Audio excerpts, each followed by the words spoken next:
그동안 우리는 한 2달에 걸쳐서 마태복음 13장에 기록되고 있는 천국에 관한 예수님의 여러 가지 비유들을 차례대로 만나보았습니다. 오늘은 그 마지막 8번째에 해당되는, 굳이 이름을 붙인다면 집주인의 비유라고 할까요? 이 비유를 함께 살펴보면서 마지막 정리하고자 합니다. 사실은 7번으로 끝났는데 오늘 말씀이 뭐가 그렇게 필요할까? 한두 번 얘기해도 강조가 되는데 무려 7번이나 말씀하셨는데 사족 아닌가? 사족일 수도 있겠습니다. 증보판인가? 아니면 부록인가? 아니면 확장판인가? 그 말보다는 확정판이 좋겠습니다. 오늘 쐐기를 박는 마지막 확인하는 말씀이라고 보시면 되겠습니다. 사실상 오늘 말씀으로 이제 예수님의 천국 비유 7가지 비유가 대단원의 막을 내립니다. 먼저 여기서 예수님은 우리를 가리켜서 이렇게 불러주고 계십니다. 천국의 제자들아. 놀라운 호칭입니다. 구약의 제자, 율법의 제자가 아닌 천국의 제자다. 물론 그 당시에 잘 믿노라고 이게 자부심이 가득 찬 종교인들이 많았습니다. 우리 유학자들, 성리학자들이 있었던 조선시대 때도 동인, 서인, 노론, 서론, 그 안에서도 벽파, 시파 이런 식으로 나눠지기도 했습니다만은 같은 종교인이라고 똑같은 종교인이 아니라 여러 가지 다양한 색깔을 띤 그런 계층들이 있었으니 당시 2000년 전에 유대 사회를 구성하고 있는 구성원 가운데 이 종교인들을 빼놓고는 얘기할 수가 없습니다. 특별히 4대 계파라고 할 수 있는 바리새인, 사두개인, 그리고 서기관, 에세네파, 또 무려 1000명이 넘는 제사장들도 있었고 그들을 다 통괄하는 대제사장도 존재했으며 예수님께서 가끔 언급하셨던 장로들이라고 호칭되는 그 그룹들도 있었습니다. 그들은 자기들이 하나님을 잘 믿는다고 무척 자부하고 있었죠. 성경도 많이 안다고 뽐내고 있었고요. 그럼에도 불구하고 예수님은 그들을 가리켜 천국의 제자라고 불러주지 않았습니다. 그들은 예수님께서 그들 가운데 속해 계시지만 영접하지 않은 자들입니다.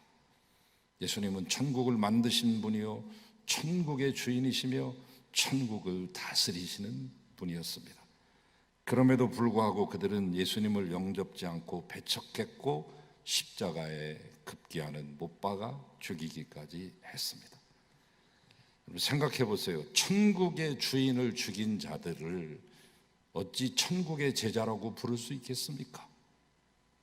천국의 제자란 예수 그리스도를 영접하고 주님이 가르쳐 주신 천국의 비밀을 아는 자에 한해서 부른 호칭이었습니다.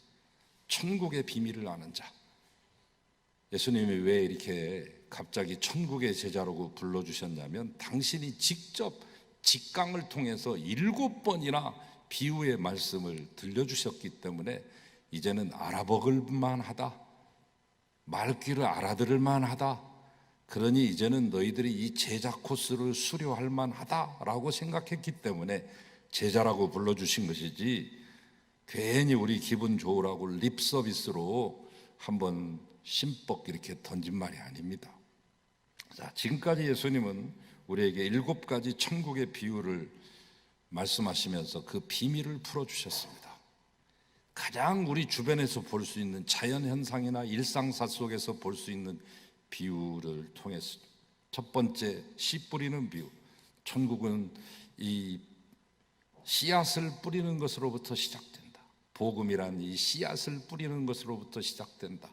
그것이 어떤 밭이 되었건 씨앗 뿌리는 행위에서부터 천국은 시작되니, 그런데 그 밭의 가라지 비유를 통해서 밭에는 꼭 알곡만 있는 게 아니라 가라지도 함께 자란다고 하는 것을 말씀하시고, 겨자씨 비유를 통해서 천국의 이 확장, 큰 나무를 이뤄서 각종 새들이 깃들이고 지나가는 나그네들도 한숨 자고 쉬어갈 수 있는 그 나무를 이루는 것 같은 천국의 확장성에 대해서 말씀하시고, 누룩의 비유를 통해서 누룩, 작은 누룩이 가루 소말 속에 들어가서 이 가루 소말 전체를 부풀어 오르게 하는, 그래서 마침내는 천국이 온 세상을 뒤덮게 되는 그날이 올 것이라고 말씀하시고, 밭에 감추인 보화의 비유를 통해 천국은 우리의 모든 것을 팔아서라도 사야만 하는 결코 아깝지 않는 존귀한 존재라고 하는 것을 역설하시고,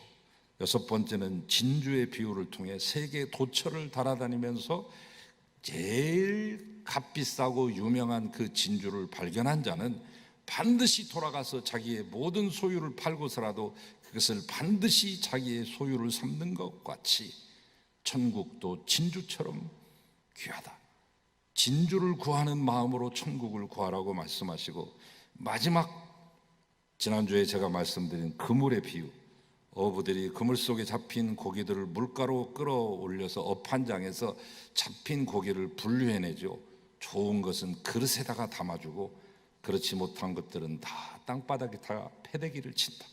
심판날도 이와 마찬가지니 의인과 악인이 갈라짐이 있을 것이요, 악인은 그 의인 중에서 걸러내어서 풀무불 속에 던진 바 되리니 거기서 슬피 울며 이를 갈미 있으리라. 이것이 일곱 가지의 천국 비유의 이제 요체죠. 자, 이제 이 천국의 비밀을 일곱 가지 비유로 다 말씀해 주시고 난 뒤에 예수님은 지치지도 않으셨는지 또 묻습니다. 제자들에게, 얘들아, 내가 이렇게 말을 했는데 너희들이 좀 말귀를 알아들었냐? 깨달았느냐? 묻습니다. 제자들은 지체 없이 말합니다. 그것이 그냥 예의상 한 말인지 어쩐지는 우리는 잘 알 수는 없지만, 그러나 망설임 없이 여기서 대답이 나왔습니다. 그렇습니다. 우리가 다 깨달았나이다. 그래? 이제 그러면 너희가 천국의 제자다. 여러분, 어른이라고 해서 천국 제자 되는 거 아니고, 아무리 많은 학식을 지니고 있다고 해서 천국 제자 되는 것도 아닙니다. 어린아이라도 좋습니다. 배우지 못해도 좋습니다. 천국의 비밀을 아는 것이 허락된 자가 바로 천국의 제자죠. 예수님은 많은 사람들 가운데 우리를 택하셨습니다. 비밀을 알게 해주셨습니다. 그리하여 우리를 이른바 천국 제자 삼으셨습니다. 세상에 유명한 사람의 제자가 아니라 무슨 유명한 명문 대학을 다니는 사람의 그런 제자가, 학생이 아니라 가장 자랑스러운 천국의 생도요, 천국의 제자라고 부르셨습니다. 이어서 주님은 우리를 가리켜 천국의 제자라고만 하지 아니하시고 하나를 덧붙이시는데, 그것이 천국의 서기관이라는 호칭이 되겠습니다. 52절 말씀 다시 보시면 예수께서 이르시되 그러므로 천국의 제자된 서기관들아, 이렇게 보죠. 천국의 제자가 곧 서기관과 같은 역할을 해야 된다. 제자로만 끝나지 않고 서기관급은 돼야 된다, 그 말입니다. 아까 말씀드렸던 종교인들 가운데 바리새파, 사두개파, 에세네파 각기 특징이 있고 쉽게 설명해낼 수 있는데, 서기관은 그렇게 쉽지 않습니다. 왜냐하면 호칭이 여러 가지로 불렸거든요. 율법사, 학사, 학자, 서기관, 성경 박사, 이런 식으로 여러 가지 호칭과 애칭과 별칭이 따라 붙었어요. 그만큼 하는 일이 많다는 얘기도 되겠네요. 서기관이 하는 일을 가장 큰 것은 필경입니다. 성경을 베끼는 일입니다. 단순히 대서소, 대방소, 법원이나 저 구청 옆에 대소소들이 많잖아요. 그런 대서 업무를 하는 수준이 아니라 성경, 가장 중요한 책인 성경을 필사한다고요. 고단하고 지난하고 그러나 대단하고 놀라운 일입니다. 양피지 하나, 이 정도 되는 사이즈가 양피지 한 짝인데 이걸 다 엮어가지고 두루마리를 만드는데요, 이 양피지 이거 한 짝에 엄청난 돈 들어갑니다. 수백만 원 들어가는 거예요. 잉크도 고급 잉크 써야 되고, 펜도 아무 펜이나 쓰는 게 아니고, 양피지도 최고급 양피지에다만 써야 되는 겁니다. 그래서 성경 전체 66권은 고사하고 이사야서 같은 거 66장으로 되어 있는 이사야서 한 장 한 권 정도 써내려고 하면 수천만에서 1억 정도 들어갑니다. 거기에 들어가는 노동량까지 합치면 그거 뭐 임금 빼고 노동량까지 합치면 어마어마한 것이 되는 거죠. 보통 일이 아닙니다. 여러분, 쓰다가 하나님이라고 하는 글자 나오면 이 서기관들은 가서 목욕 재개하고 아까 썼던 이 직전까지 썼던 펜, 그 아까운데 고급 펜을 버리고 새로운 펜으로 하나님이라고 하는 이름을 써야 돼요. 목욕도 해야 되고 새로운 펜으로 갈아서 써야 되는 이 어렵고 힘든 작업을 해내는 자들이 서기관이에요. 이들이 있었기 때문에 그 필사본이 이어지고 사본이 이어져서 우리가 가지고 있는 이 성경에까지 이를 수 있었던 것이니 고마운 분들이죠. 그러니 이 고급 재질의 고급 책을, 고가의 책을 잘 보존해야 되지 않겠습니까? 썩지 않도록, 삭지 않도록, 잉크가 날아가지 않도록 습도와 온도를 맞추고 잘 보관하는 것도 이들의 역할이었습니다. 하도 쓰다 보니까 성경에 능통한 자고 달통한 자가 되고 박식한 자가 되어 이 성경을 해석하는 능력이 누구보다도 뛰어나서 이 해석학자가 되고, 그리고 이것을 나 혼자만 담아두기가 아까워서 사람들에게 가르치기 시작했으니 그들이 교육자, 교사의 역할도 감당하게 됩니다. 우리가 가장 잘 아는 대표적인 주자, 서기관 중에 가장 대표 주자를 들려고 하면 바벨론 포로에서 돌아왔을 때 수룹바벨이 1차 돌아오게 되고 2차 돌아오게 될 때 에스라가 앞장서잖아요. 나중에 뒤늦게 온 느헤미야하고 합세해가지고 부흥운동, 종교개혁을 일으키는 그 선두주자가 되는 바로 그 사람을 가리켜 우리는 학사라 말합니다. 이것이 바로 서기관입니다. 학사요, 학자인 사람이 서기관입니다. 우리는 한편으로 천국의 제자가 되었습니다. 천국의 비밀을 배웠기 때문이죠.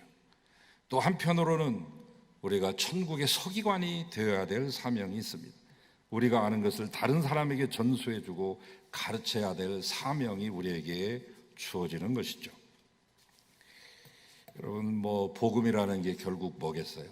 아는 사람이 모르는 사람한테 가르쳐줘서 또 그 사람 배운 사람이 또 모르는 사람에게 또 가르쳐주고, 이 2000년의 역사를 반복해오는 가운데 탄생한 작품이 이 자리에 앉아있는 저와 여러분이죠. 그 누군가가 가르쳐줬기 때문에, 알려줬기 때문에, 천국의 제자된 서기관들이 우리에게 말씀해줬기 때문에 우리가 여기 있는 것입니다. 예수님은 우리를 천국의 서기관으로 세우십니다. 제자로 배우는 동시에 거기에 머물러 있지 않고 서기관처럼 이제는 가르치는 사람이 되라 라고 하는 그 의미를 담은 호칭이 되겠습니다. 내가 배운, 내가 깨달은 천국의 비밀을 다른 사람에게 가르쳐서 전수해 주라. 사도 바울이 디모데에게 2번의 편지를 써서 보내는데, 보낼 때마다 너는 열심히 전력을 다해서 경건의 훈련을 하며 말씀을 잘 배우고, 네가 나한테 배웠던 그거 너 혼자만 이제 품에 품지 말고 다른 사람들에게 잘 알아듣게끔 가르치거라. 그래야면 그 사람이 다른 사람에게도 또 가르칠 수 있으리라. 너는 때를 얻든지 못 얻든지 복음 전파에 힘쓰라고 하는 말을 수차에 걸쳐서 그의 편지 곳곳에서 말씀하고 있는 것입니다. 너는 나의 제자가 된 것으로만 만족하지 말고 내가 바울의 문화생이요 바울의 직제자요 수제자라고 하는 그 타이틀만 가지고 만족하고 떠벌리고 다니지 말고, 네가 나한테 배운 것을 에베소 교인들에게 너희가 목회하고 있는 그 현장에서 그들이 알아듣게끔 가르치고 전하거라 라고 하는 말을 수없이 많이 했어요.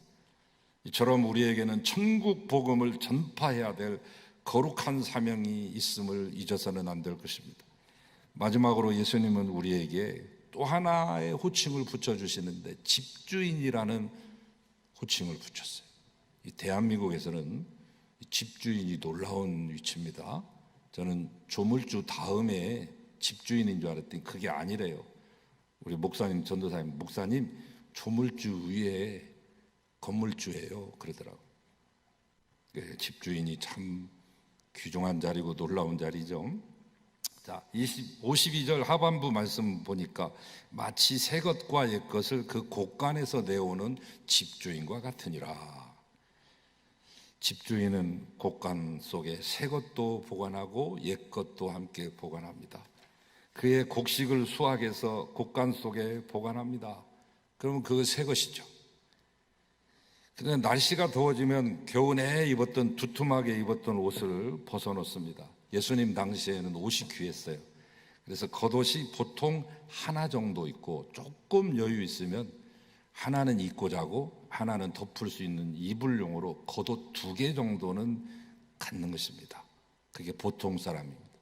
물론 부자들이야 여러 벌이 있겠지만은 한 벌 내지 2벌, 단벌 신사 내지 끼케야 2벌 있는 건데 매우 더워지면 더 이상 그것을 입을 수가 없게 되면은 얇은 옷으로 갈아입어야 되니까 두툼한 옷을 접어서 곳간에다 넣는 것입니다. 곳간에는 알곡도 있고 여러 가지 잡동사니도 있고 또 옷가지도 있는 것이죠. 집안에 있는 모든 사람은 이 집주인의 통솔을 따릅니다. 종들도 물론 잘 아는 최고 특급 집사급들은 어디가 어디에 있는지 잘 알긴 알지만 주인만큼 잘 알지는 않습니다. 종들은 주로 새 것을 아는데 옛 것은 잘 모르는 경우가 있습니다. 왜냐하면 종이 갑자기 전입해 오는 종들도 있잖아요. 그러나 주인은 옛 것도 알고 새 것도 압니다. 집주인은 가족을 사랑하는 마음으로 필요에 따라서 새 것을 내어주기도 합니다. 또는 옛 것을 내어서 그들에게 주기도 합니다. 만약에 집주인이 곳간을 닫아놓고 열어주지 않는다면, 열어놨어도 어디가 어디에 있는지 알지 못한다면 하루 종일 찾다가 지쳐가지고 포기하고 말거든. 가족들은 자연히 불편할 수밖에 없으며 굶주릴 수밖에 없고 헐벗을 수도 있습니다. 예수님은 우리를 위해 친히 이 천국의 집주인 되셨습니다. 예수님은 때때로 천국의 곳간 여러 제껴서 우리에게 새 것을 공급해 주셨습니다. 천국의 비밀을 우리에게 새롭게 알려주셨습니다. 옛사람은 이렇게 말했지만 나는 너희에게 이렇게 말하노라. 새롭게 재해석하며 새로운 것을 내어주시기도 했습니다. 때로는 그 천국의 곳간을 열어가지고 쾌쾌 묵은 것 같은 옛것도 먼지 털어서 우리에게 제공했습니다. 율법의 참뜻, 율법의 참뜻을 우리에게 보여주셨습니다. 율법을 내가 폐기하러 온 게 아니다. 율법은 너희가 버려야 될 것도 아니다. 이것도 행하고 저것도 행해야 된다. 박하와 회양과 근체 11조를 드리는 것도 해야 되지만 의와 인과 신도 행해야 되느니라 라고 하면서 말씀하셨습니다. 율법은 폐기되는 것이 아니라 완성돼야 되는데 너희가 잘 못하니까 내가 그 부족한 부분을 채워주마. 내가 나의 삶으로 완성시켜 줄게. 마지막 십자가에서 죽으심으로 그 율법의 완성을 이루십니다. 이 율법의 이 완성의 도를 깨달은 사도 바울은 그의 서신서에서 거침없이 이렇게 말했습니다. 모든 율법의 완성은 사랑입니다.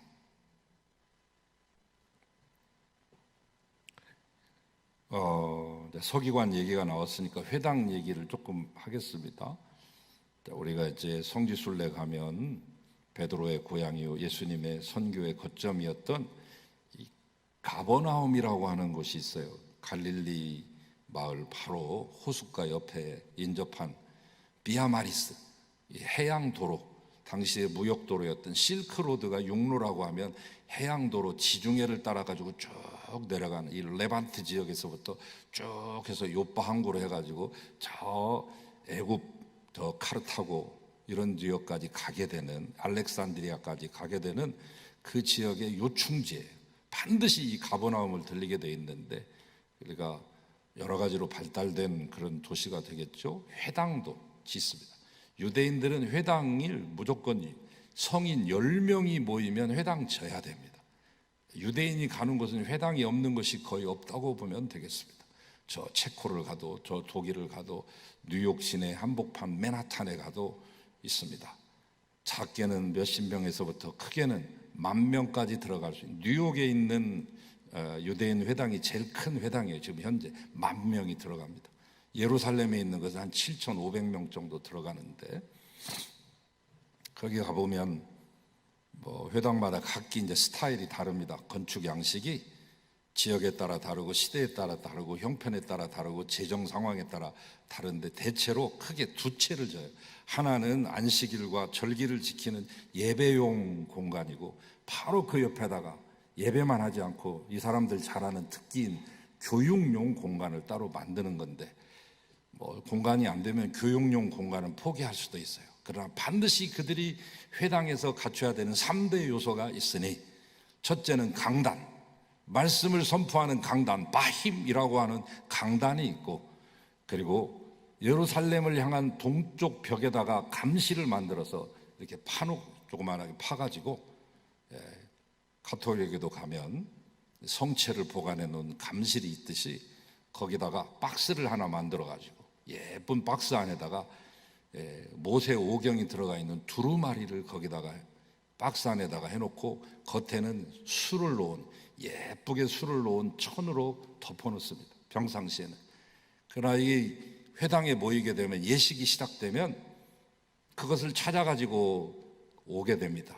그래서 이것을, 무겁잖아요, 양피지로 돼 있으니까.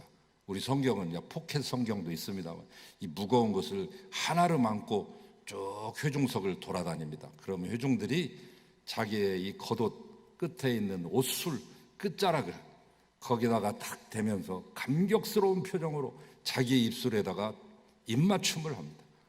그러면 이 한 바퀴를 다 돌고 이 강단에 딱 그것을 들고 와서 그날 읽어야 될 것을 쫙 펼쳐가지고 거기에서 낭독을 하고, 또 해야 될 말이 있으면 거기서 풀이를 하고, 이것이 끝난 다음에 다시 그것을 모아가지고 회중석을 또 한 바퀴 돌면서 이 감실에다가 잘 모셔놓는 그런 절차를 행하는데, 서기관이 누구예요?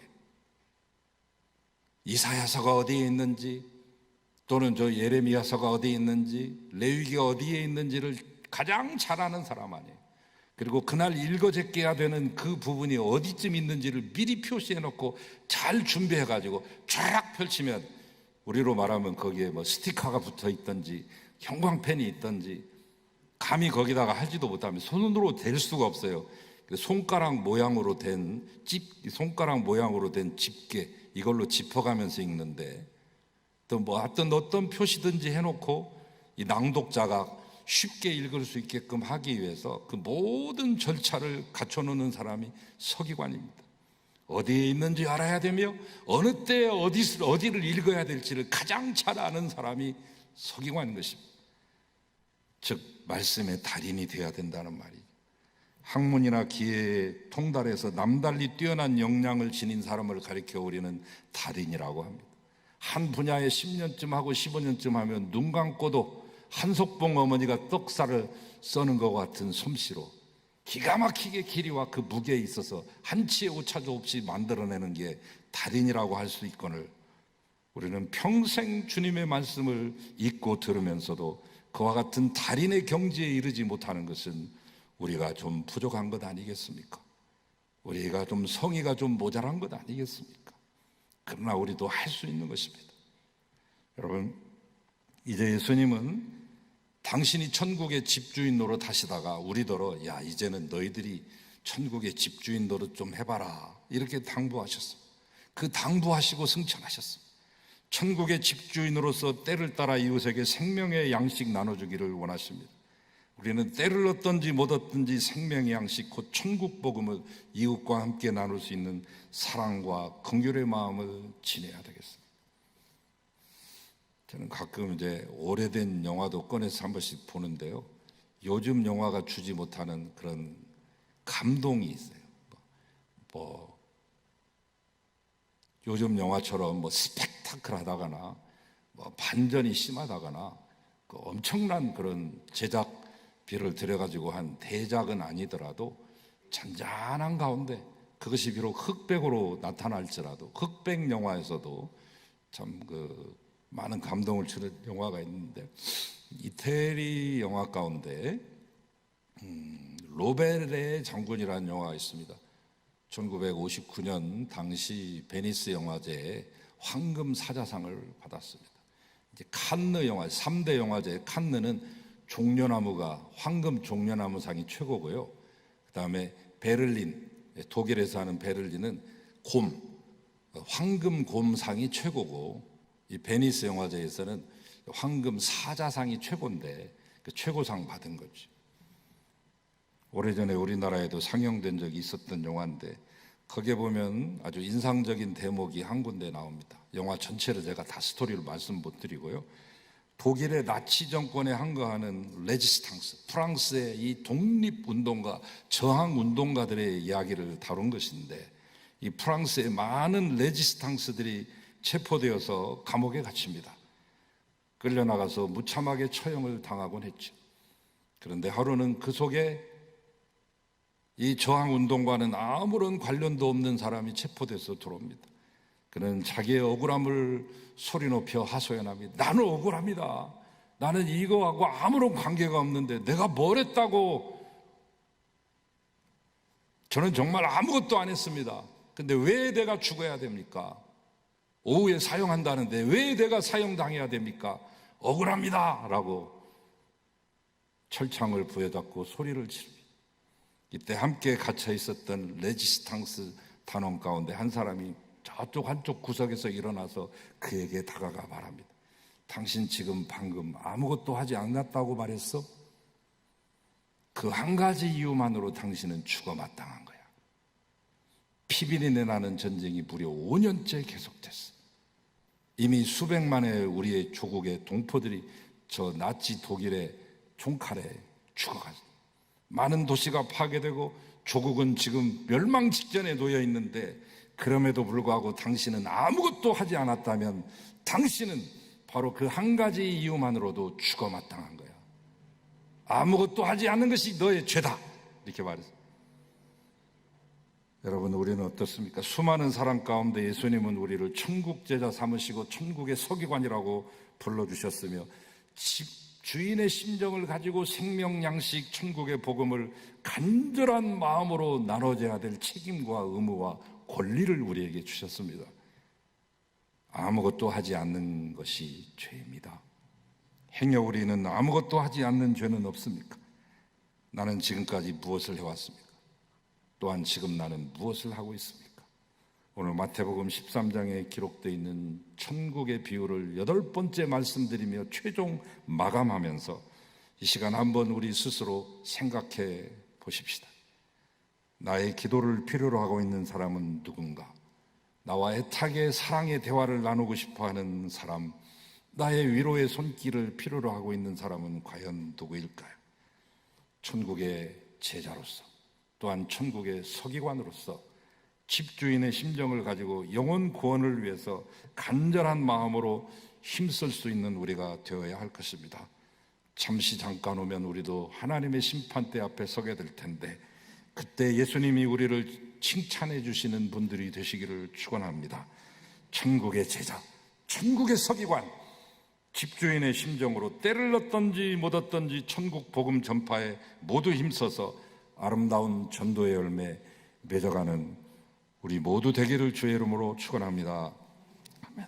하나님, 우리 모두가 천국의 제자요 천국의 서기관이며 또한 아버지 하나님이며 이제 가족들을 알뜰히 살뜰히 살피는 집주인의 심정으로 살아가게 하시옵소서. 오늘도 주의 복음을 알지 못하여서 하나님 수렁에 빠져 쓰러져가는 수많은 우리의 이웃과 형제 자매들 있습니다. 하나님, 가까운 우리의 친족들도 있습니다. 긍휼을 베풀어 주시기를 간절히 바라옵고, 우리에게 이 천국의 비밀을 미리 들려주신 주님의 귀한 뜻을 감지하고 하나님 또한 실행함으로 말미암아 이 땅이 더욱더 아름답고 복된 천국을 이루게 하시옵소서. 예수님의 이름으로 기도하옵나이다. 아멘.